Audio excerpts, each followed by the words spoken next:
In this quick tutorial, you will see how to open a Word document in Google Docs. It's very easy.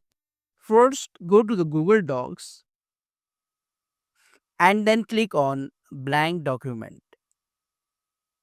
A blank document will open. Now go to the file option here and then click on open.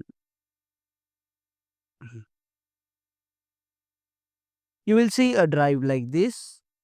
You need to click on the upload option and then click on browse. Click on the folder where the Word file is located and then select the Word file and then click on open. A file will be uploaded and it will open immediately in Google Docs. If you want to save this file, you can click here and then rename this file in Google Docs. Note that this file is saved in My Drive folder.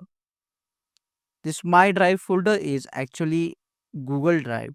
So you will be able to see this file in your Google Drive when it is saved.